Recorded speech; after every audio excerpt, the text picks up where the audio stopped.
This is Creepy, a podcast dedicated to sharing the most famous, chilling, and disturbing creepypastas and urban legends in the world. Whether these stories truly happened or are simply fabrications is for you to decide. These stories may contain graphic depictions of violence and explicit language. Listener discretion is advised. Creepy presents The Blackout Box, written by Demanda and narrated by Jessica McEvoy, Erika Sanderson, Jimmy Ferrer, Owen McCuen, and Nate Dufort. I woke up, but I couldn't move. Bright light burning down on me from a sterile white ceiling, blaring circular bulbs encased in steel. I blinked, and I found that with some effort I could turn my head, if nothing else. Across from me, 3 feet away, lay a man on a rolling cot, strapped at the wrists, ankles, and waist. He wore a hospital gown. He was asleep. He looked perfectly fit, uninjured, probably in his early 20s. I tried to crane my head forward, taking a personal inventory, but my head wouldn't go that way. Still, turning my eyes down, I was able to make out that I was in an identical gown, on an identical cot, and identically restrained. Why? What had I done? I tried to speak. My lips moved, but no sound came out. Panic threatened, and my brain immediately went to work fighting it down. My name is Amber McNally. I'm 18 years old. I live at home with my mom. I'm a senior at Woodbridge High School, an honors student, top of my class. I'm on the swim team. I was in an accident. I'd never heard the other car crash. Strange. It had been out of control, fishtailing, tires squealing. All of it I recalled perfectly. I could still see it, just as it happened. I have an eidetic memory. In fact, I'm exceptional in every way, at least according to my parents and teachers. What time was it? Why wasn't Mom here? Where the hell was I? Turning my head the other way, I saw surgical trays on white blankets atop carts. I saw a wall of closed metal cabinets, and there was a door opposite me, which opened even as I noticed it. I caught only the briefest glimpse into the hallway beyond. Sterile white, just like the rest of this place. I couldn't tell anything else, because the view was mostly blocked by the figure who came through it, and he closed himself in with me right away. He wore a lab coat and blue jeans.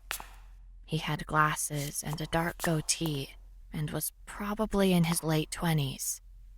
Without my own glasses, it was hard to tell much more than that until he clomped right up next to me, his hard shoes echoing in the wide room. I tried to speak. I wanted to say, "Where am I? Who are you? Are you a doctor? What happened?" My lips hardly trembled. No sound came out of them. He smiled at me. "Hello, Amber." He took my wrist in hand, pressed his thumb against the vein. Good. You're almost normal. My name is Gregory Colson. Your fellow candidate, the one on the other bed, is Matthew Shane Tracy. But I bet he goes by Matt. He looks like a Matt. Wouldn't you say? Why can't I talk? My brain screamed at him. What happened to me? Then, what do you mean, fellow candidate? What is this? Wiggle your fingers, He said. Wiggle your toes. Make your little piggies dance for me, Amber. I felt my eyes bulging with the effort to communicate with him. I felt the tears come, felt them run down my cheeks. I tried moving my fingers and toes. Nothing. Are you trying? Blink once for yes, twice for no. I blinked once, Excellent. he said, and got to work unfastening the restraints. Right now, your bloodstream is digesting a little medicinal cocktail consisting of 2 neuroblocking paralytic agents and a steroid for independent breathing. School records indicate you're a smart girl. So I take it you understand this. He waited, arched an eyebrow. I blinked once. Just tell me who you are, I thought. Why am I here? You're in the basement of a hospital. He said. And oh, look, your roommate is waking up. Hello, Matt. You're looking well. He left me, his hard shoes echoing and clomping over to the other cot as he passed out of sight. Turning my head took time and effort. I heard him go through the same fingers and toes drill with Matt, my roommate, as he had done with me. By the time I was able to look at them, the doctor, or lab technician, or orderly, whatever the hell Gregory was, had the restraints off him as well. He stood between us, clapped his hands together just once. Well, now that you're both up, here's what's what. I'm going to tell you something that's going to be unpleasant for you to hear. But I've been told I have to. Miss Markham says it's only decent. A basic kindness. To allow you to prepare yourselves in whatever way best suits your psychology and belief system. She's very grateful to you both. I had no idea who this Mrs. Markham was, specifically, but the family was one of the richest in the county. There were whole apartment complexes that bore that name, townhome communities as well. It was everywhere. As for Gregory, he seemed almost jovial, a master of ceremonies setting up his big reveal. He was practically jaunty as he rolled the surgical table between us and brandished a hypodermic needle in each hand. You're going into storage. This is a morgue, kids. He said. One of you is going to die tonight. Sheer shock stopped my breathing. What had he just said? I'd hardly begun processing the idea of going into storage when the casualness of his pronouncement of death set in. There's no way to explain the dread. That word just isn't big enough to describe the horror, the confusion, and the outrage that came with it. But I found the same feelings reflected back at me in the wide, petrified stare of my fellow prisoner, Matt. A morgue, I thought, forcing myself to breathe again. They do autopsies here, and those cabinets are for dead people. Later. Gregory said, hiking the sleeve of my gown up to the shoulder. We'll let one of you go. You'll have no memory of any of this. You'll wake up in a normal hospital room, a little beaten up from your accident, totally disoriented. But eventually you'll be fine. 50-50 call right now which one of you that will be. We have some tests yet to run, but we won't take long. We don't actually have much time.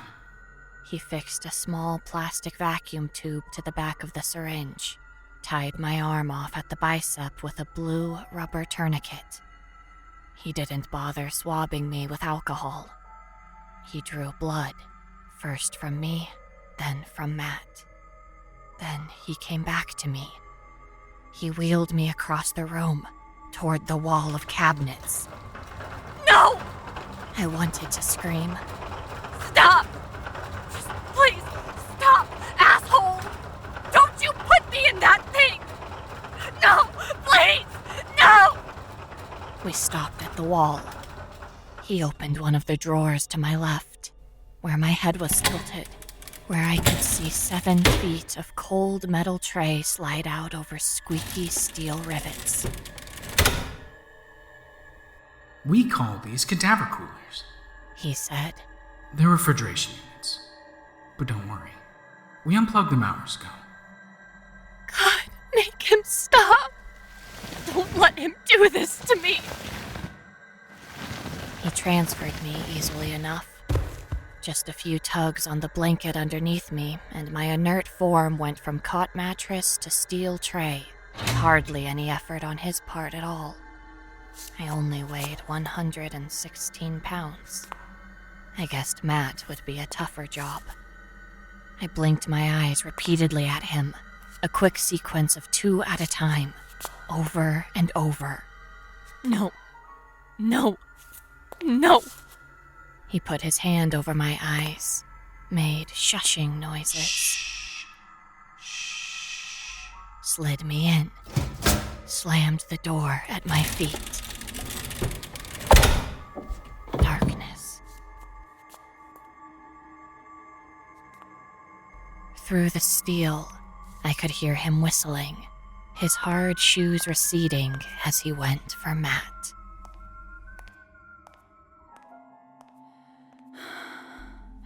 Breathing. It was all I could hear at first in the cadaver cooler. Hitched, irregular, close, all around me. At some point, I realized it was only me. I don't know how long I was in there. Time was meaningless, unless I wanted to guess the seconds by the count of my own breathing. It only became worse when I started to get some feeling back at the tips of my fingers and toes. Being able to lift my head 1.5 inches from the steel upon which it rested only brought my forehead into contact with more steel. Being unable to move, to feel, to see. Being unable to speak, to beg, to shout. The frustration and terror pulsed in my blood like a swarm of centipedes eating me from the inside out. In my heart and mind, I couldn't stop screaming, but all I could hear was the breathing, my breathing, which grew louder and louder in my ears as the air around me seemed to thicken with spent carbon dioxide.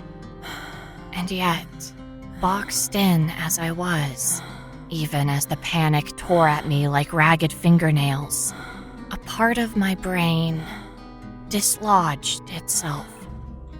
I receded, growing smaller, disconnecting. I was losing consciousness. I could sense it happening by slow degrees, my darkened world slipping away, growing distant.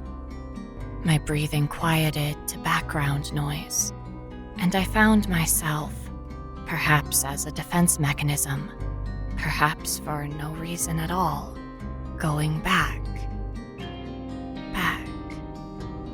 in time, back by hours or days, there was no way to know, back to the car. The early morning hours are quiet on Clifton Road. The only sound is the engine, a lullaby thrum in the soft dark. I yawn and smile. Mom says I'm too old for the babysitting gig, that I should get a real job. But Friday nights are the Sampson twins. Easy peasy. Those boys worship the ground I walk on, and I'd spent the last 2 hours asleep on their couch. It was past midnight when their folks got back home, and that meant a $15 bonus. There's $65 in my purse, the best money I've made all week. But Clifton is a twisty, dangerous road, a 40-mile-per-hour series of inclines and dips that forces you to pay attention. There aren't many lights, and the trees crowd in on either side. I turn on the radio, try to force myself more awake by sheer willpower. I wish I had stopped at the Starbucks on Route 1. A little 1 a.m. hazelnut java would have been just the thing. The headlights come from out of nowhere. I'm cresting the hill just before the railroad crossing, and there's no way to have seen or anticipated the other car before it's right on top of me, half in and half out of my lane. I jerk the steering wheel hard right out of reflex, not thinking at all, and plow the little Ford Fiesta straight into the only lamppost this side of Route 1. The front of the car caves in with the sound of an aluminum can crumpling, only amplified 1,000 times over. I lurch forward, but then I'm instantly thrown back by the force of the airbag, which breaks my glasses right down the middle. I can still hear the tinkling of broken glass, the steaming of the cracked radiator, when the initial shock subsides and the freshly deployed airbag begins to deflate. I taste blood in my mouth, and it occurs to me that I'm not dead. I might even be okay. A bloody nose, bruises for sure, probably a pair of black eyes, but I'm basically unhurt. I'm trying to scramble out from under the airbag when I realize the wreck has rendered the driver's side door immovable. I'm uninjured, but trapped. I unclip the seatbelt, worm my way over to the passenger side, and sit up. I take my first unobstructed lungful of air since the impact, get my first look at the damage. I'm fine, I tell myself, taking in the front of the car through the windshield. But Mom is going to kill me. The hood of the car is a tinted ruin, the radiator sending up steam like the stuttering gasps of a dying person. The windshield starts to spiderweb and crack even as I peer through it. I try the passenger door and find it as intractable as the driver's side. Go through the window, I tell myself. Get out. But I've never been in a car accident before, and I'm still a little dazed. I can't find my glasses anywhere, and my face feels like I've been punched, which I suppose is actually true. I wipe blood from my nose and reach for the rearview mirror to check myself. It comes off in my hand, and I can't help but laugh. That's when the flashlight shines in through the passenger side. I push the button and, miraculously, the window actually descends, letting in the night air. The face of my rescuer, however, is an absolute shadow.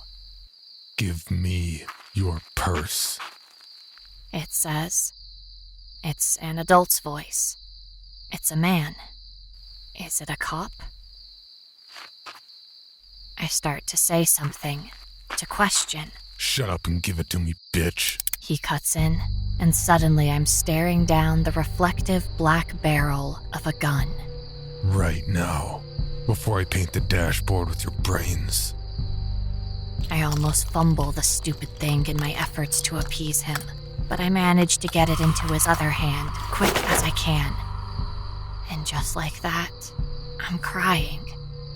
And I keep crying, even when he withdraws the gun, because I'm scared, and I've just been in an accident, and then this happens, and I don't understand any of it.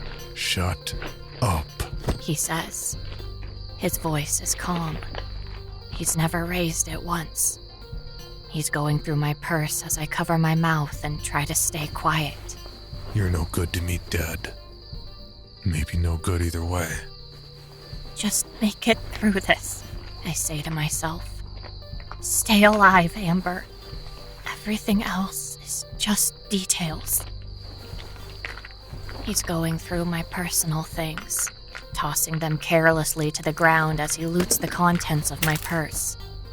He unclips the little change wallet and takes out the money I just made. But then he puts the money back. And that's somehow scarier than if he had kept it. He holds up my driver's license. The only part of his face I can see in the dim glow of the flashlight is his smile. But I do see his badge. He's a cop after all. Oh well, that's too bad. He says. Too bad for you, Amber. But for me, looks like payday came right on time. He leans in through the passenger window, leading with his gun hand again. But there is no gun. There's a white cloth. He presses it to my face, even as I try to claw him off, even as I scream through it, understanding what it must be. It's damp. It smells funny. That's chloroform, I realize. I'm being kidnapped. And then there's nothing. I'm gone. When I return to myself, to the present moment inside the metal tomb of the Blackout Box, it was to the sound of Matthew Shane Tracy yelling his head off, and to the noise of him bucking and kicking from inside the box directly above me. I could feel it, too, vibrating through the steel, all of his futile thumping and hollering and pleading and cursing. Stop it, I thought. You goddamned idiot, don't let them know you're back. Then I tried to make the words. I figured that if I could hear him, he'd be able to hear me. But all I could manage were whispers and hisses, still strangled by whatever medicinal cocktail we'd been given. Perhaps Matthew had been given his earlier, or he was just stronger than me. Didn't matter. I could still hardly move at all. Let me out! He screamed, his cries muffled through the metal. Heavy hands and feet thundered against the metal ceiling above me. Fucking get me out of this thing, please! I choked on the stale, rotten air. It was the closest I had come to hearing myself since the car accident. Matthew, I wheezed. Matthew, please be quiet. I had no idea what sick, twisted agenda Gregory was harboring, but it wouldn't do to let him know anything we could possibly keep secret. My efforts were no good. Either Matthew couldn't hear me, I could hardly hear myself, or he didn't care. But eventually, he exhausted himself. As he fell silent, my body began to prickle with sleep needles. It would only be a torment, I knew, once I got my mobility back. I'd probably end up losing my shit completely, same as he had. Still, it was hopeful.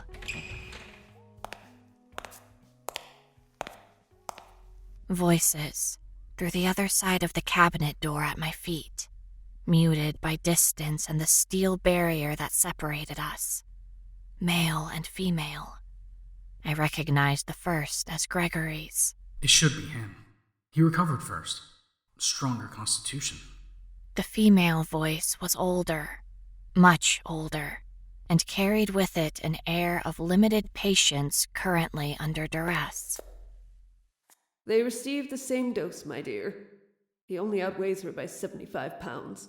Leave these things to the doctor, won't you? Now, bring them out. I want to have a look at them. The heavy shoes over hard tile again. I braced myself when they stopped right at the foot of the cabinet, closing my eyes and willing myself to appear fast asleep. But he drew the top one out first. The tumult that followed was swift but terrible.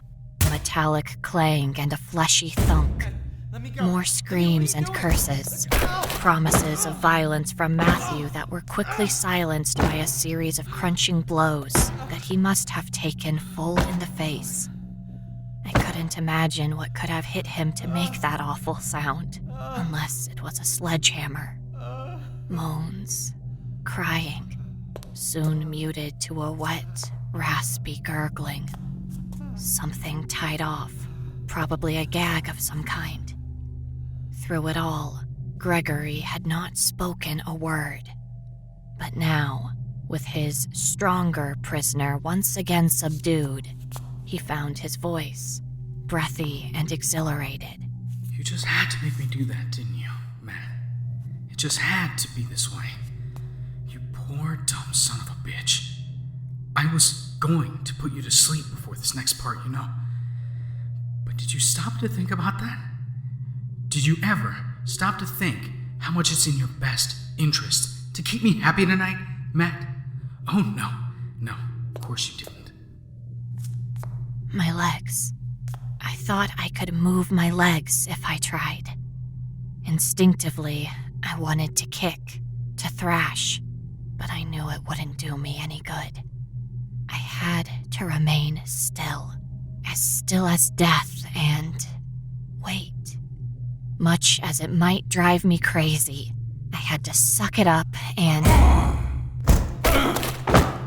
From out in the room, a fresh series of blows. They were even heavier, if that was possible, punctuated by a crunching noise that could only be breaking bones. Thick cracks that were unbelievably clear over the sound of Matthew's stifled, inarticulate agony. I was grateful I couldn't see what was happening out there.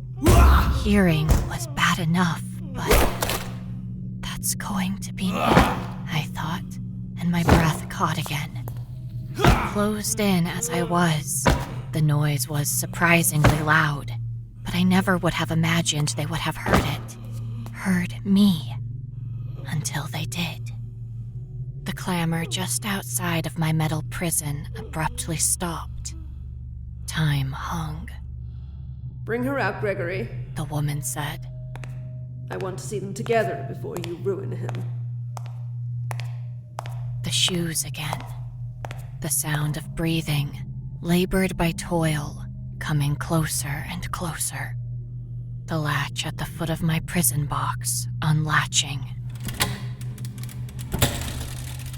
Eyes shut, Amber, I said to myself. Play possum. Play dead, no matter what they do. He slid me out, transferred me back to the cot, chuckled. Could he tell? Line them up together. The old woman said. Place their possessions out on the table where I can reach them. Sedate the boy. He's suffering most terribly, in case you hadn't noticed. Then leave us for a few minutes. But, Miss Markham... Gregory started. She'll be good for me, Mrs. Markham assured him. Yes, dear? I made no response. You'll be just outside the door, won't you, Gregory? Now, be a love and fuck off, The cot moved, the rusty screech of wheels drowning out the sound of Matthew's wet, ragged breath.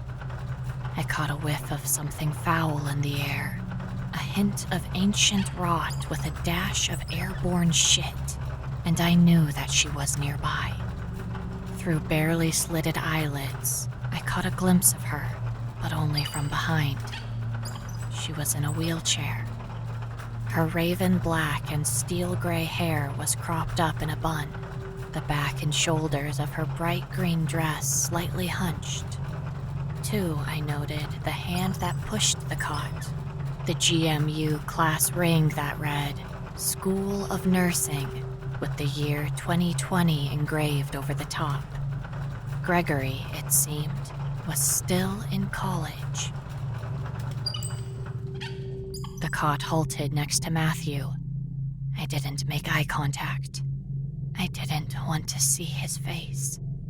It was enough to see the bloodied set of brass knuckles that had been left at his feet, the sullied surgical mallet next to them, and far worse to behold, however briefly.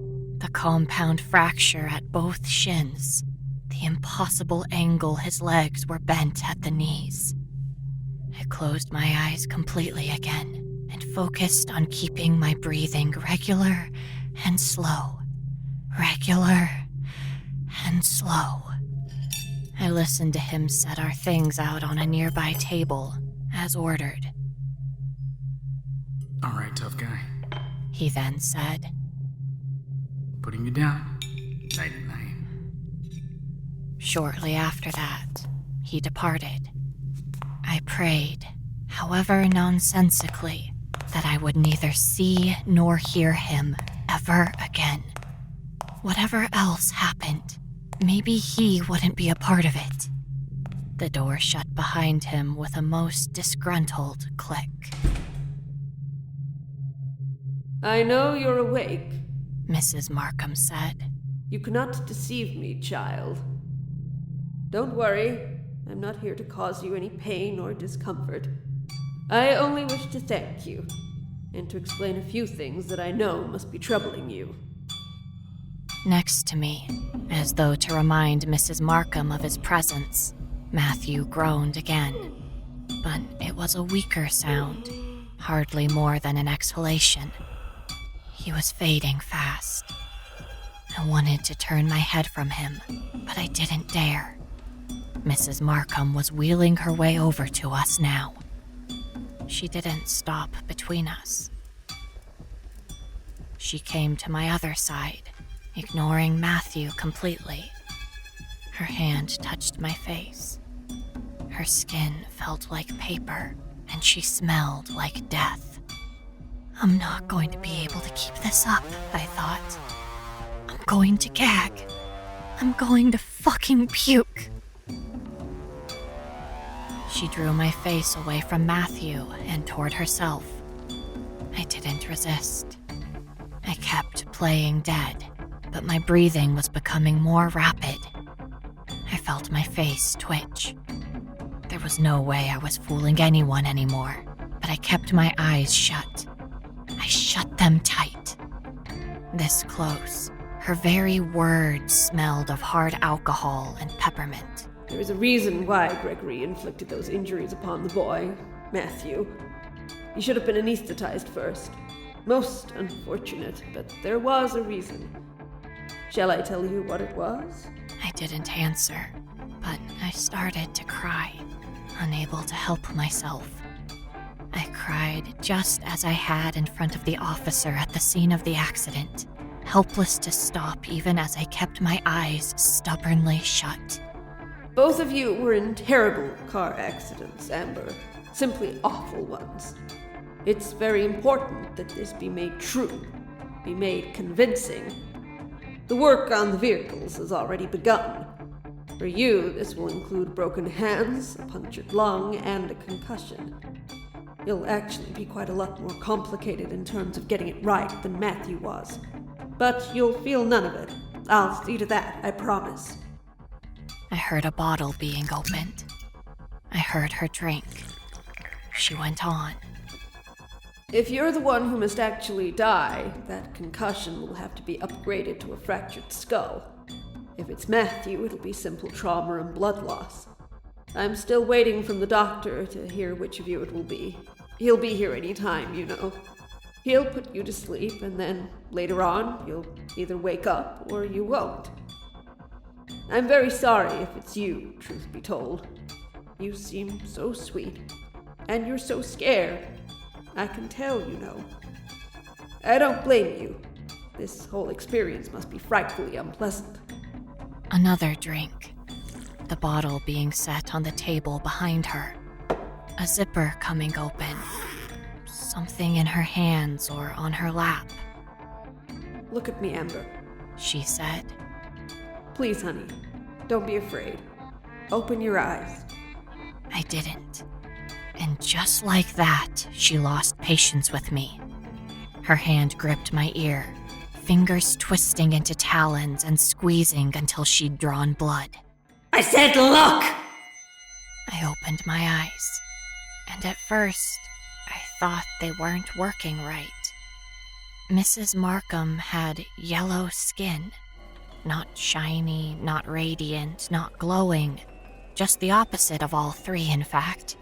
But actual banana fucking yellow skin. Her eyes were yellow too, minus the dull, sickly pastel blue of the irises. Her stomach was bloated, the fabric of her dress barely containing it, like the sack of a monstrous black widow spider. I understood now. I knew what I beheld. You didn't have to be exceptional in every way to recognize liver disease when it was this obvious. That's better, she said. And now, perhaps, you understand what all this is about. She let go of my ear. She winked a yellow and blue eye at me. She reached her hands under her stomach and fished around. The thing she held at her lap, the small object nearly concealed by the underbelly of her cirrhosis-swollen spider sack, was my purse, zipped open up top. Just as the cop had done, she went for my driver's license. It was new, that license. I'd been eligible for more than 2 years, but hadn't taken the test until 6 months ago. Now that I had it, if that was the thing that had caused all this, for whatever unimaginable reason, I could only wish that I had remained a timid little pedestrian for my entire life. She held it in front of my face. Her jaundiced fingertip tapped the lower left corner just under my face and signature, at 2 words next to a red heart icon that stood out suddenly stark under the bright white ceiling lights of the morgue. Organ donor.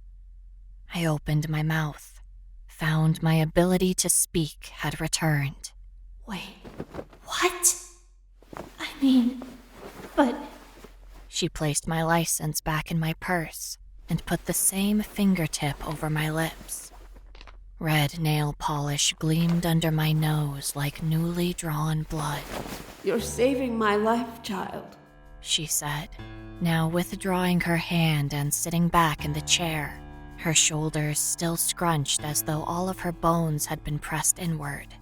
But one of you is, anyway, as soon as the doctor finishes with your blood samples and determines my best match. I'm so grateful to you both, and so terribly sorry for this ordeal. Most regrettable. But... I insisted, not raising my voice, terrified that anything I did or said that was even slightly amiss might set her off again. How? Why? Mrs. Markham, don't you have, I don't know, family or something? Please, I'm only 18. Would you believe I'm only 40? She said. Anyway, how isn't so complicated. They said that money can't buy you everything, but I've got enough to try.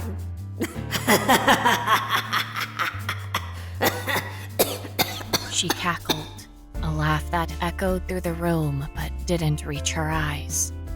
Those remained fixed on me, like she expected me to laugh with her. My family has done this kind of thing before.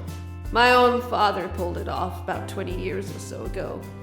We know people, my dear, and with a little financial push, I've just come to the front of the transplant waiting list. My eyes darted around the room, seeking options, seeking weapons. I thought I might be able to move now. The sleep needles had receded. It would be a gamble, I knew. There was no telling how ready for this my body really was, and Gregory wasn't far away. And a darkened corner of my brain whispered to me, "You have a 50-50 chance if you just wait. That might be your best bet, Amber." And as for why, she went on, I don't just want anyone's liver, you know. There are many factors that come into play when it comes to organ rejection. I have a very rare blood type, you see. The very rarest, in fact. Only 0.5% of the human population has AB negative blood. But you have it, Amber. You're very exceptional. Has anyone ever told you that? How do you know my blood type? I almost asked. I thought the so-called doctor was still running tests. She beat me to the question. Your whole family gave blood last year before Christmas. The information is purchasable. Strictly speaking, an identical match isn't necessary for a successful transfusion of this kind. All blood types are listed compatible with AB negative. But every little commonality helps. Game of percentage, don't you know? And this operation is not the kind of thing you can easily do twice. I do not intend to fuck it up. Surely you understand. There were hypodermic needles on the surgical tray, right next to her forgotten whiskey bottle. There was the mallet on the cot with Matthew, even the brass knuckles. Bit of a toss-up, really, she said. Female organs fail more commonly than male ones. Did you know that? Mother Nature is a sexist, patriarchal bitch, if you ask me. But on the other hand, young Mr. Tracy with the broken legs over there is a bit older than you, and he has a small amount of alcohol in his system. Typical college boy. So many factors. I won't bore you with them all. No time to, anyway. It's the test for human leukocyte antigen that's in play right now, I think. Or something like that. So much medical mumbo-jumbo. She reached again for her bottle, and I just couldn't stop myself. I lurched upright, or tried to. I grasped at her with both hands. Clearly, in my mind's eye, I saw myself do it. And fail. I had just enough strength to roll onto my side, nothing more. My arm hung limply over the side of the cot. Mrs. Markham wheeled back from me, expelled a short bark of a laugh. And I don't blame you for that either, my dear. No, not at all. You don't want to die, neither do I. Maybe you'll get lucky, little bitch. Behind her, the door opened. The man who stepped through it wasn't Gregory. He was older, cleaner cut. His bearing was cold, his face blank. He was wearing scrubs. Behind him, a coven of subordinates followed him inside, also wearing scrubs. It was the doctor. For one of us, it was time. We have a decision, then? Mrs. Markham asked. The doctor nodded. Close call, He said. but yeah. Help me. I pleaded with them. I only need one, I told myself. Just one of them needs to listen, to give a shit, to care. And finally, there at the very end, I found myself able to finally scream. Somebody fucking help me, please! He looked at my arm, at the track mark Gregory had made without cleaning the inner elbow. His gaze drifted over to Matthew. He shook his head in distaste. Fucking goon. He muttered. Then, to Mrs. Markham, Do you want to know? he asked. We need to get you into prep, ma'am. This has to be done before the next shift change. And that's only 8 hours away. Put her under first. She said. I want that bitch to go to sleep and dream about the question. The doctor remembered to swab my arm clean, at least. His attendants wheeled Mrs. Markham out of the room, toward whatever room they used as prep and the surgical theater. I could do nothing but cry as the remaining members of the team circled me like vultures. Don't do this to me. I begged them. He put the needle in, not listening to me. And then, from under the scrubs, his phone went off. Seriously? I thought. It was almost funny. but the doctor checked it before unsnapping the rubber tourniquet from my arm, eyebrows arched. A question, not an accusation. He let out a sigh. That's it? He said to his team, but he kept his voice low. The money's gone through. Talk about timing. The tourniquet came off. He leaned in close. I was already starting to drift off when he whispered, You're going to be fine, young lady. And you won't but the world was graying out. remember any of it. When I came to in the hospital proper, my memory was foggy, but not dead. It took some time to get it all back.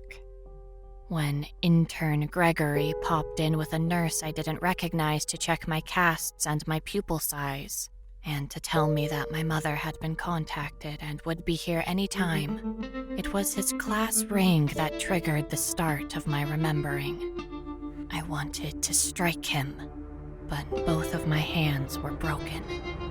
I was sick to my stomach too, and still dizzy. I kept my mouth shut. I couldn't let the hospital staff know. There was no way to guess who among them I could really trust. Over the coming days, I was able to learn, however, that there was a certain patient named Matthew Shane Tracy just down the hall from me who was also alive and also recovering from a car accident. From the same car accident. On Route 1, not Clifton Road. We'd gone head-on into each other, to hear it from the staff. Matthew didn't remember his truth, and I didn't tell him either. Not then. Not yet. He'll know soon enough. And as for Mrs. Markham, she had died tragically on the operating table before they'd even gotten her own rotten liver out. She had gone into prep and never woken up. It seemed that, once paid, the people who had been in on this monstrous little scam together, with the possible exceptions of Gregory and the cop who had first pulled me over, had decided they didn't need Mrs. Markham to live. And who could blame them?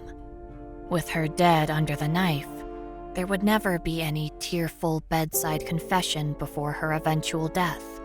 No chance for their crime to ever be discovered.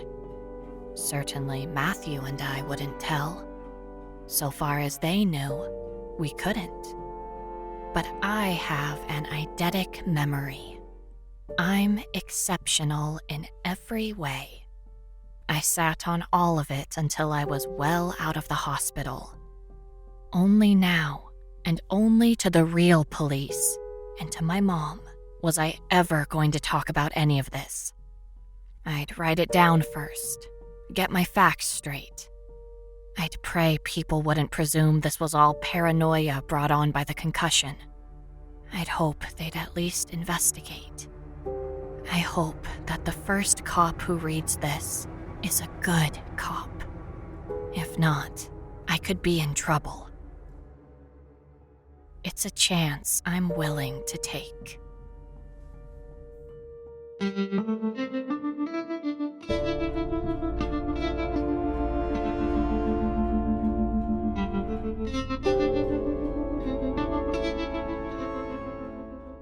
For more information, including pictures and videos of the stories told on this podcast, or to suggest stories for future episodes, please visit us at CreepyPod on Twitter, Instagram, and Facebook, or email us at creepypod@gmail.com.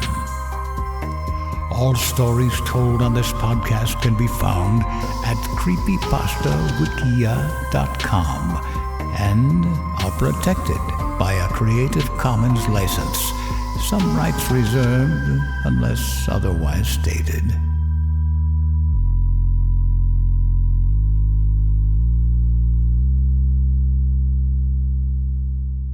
the Bloody Disgusting Podcast Network, home of Creepy, for disturbing and terrifying creepypastas, SCP Archives with full cast storytelling, horror queers, genre commentary from the LGBTQ perspective, the Boo Crew for horror-centric interviews. Listen free wherever you stream audio and at bloodydisgusting.com/podcasts.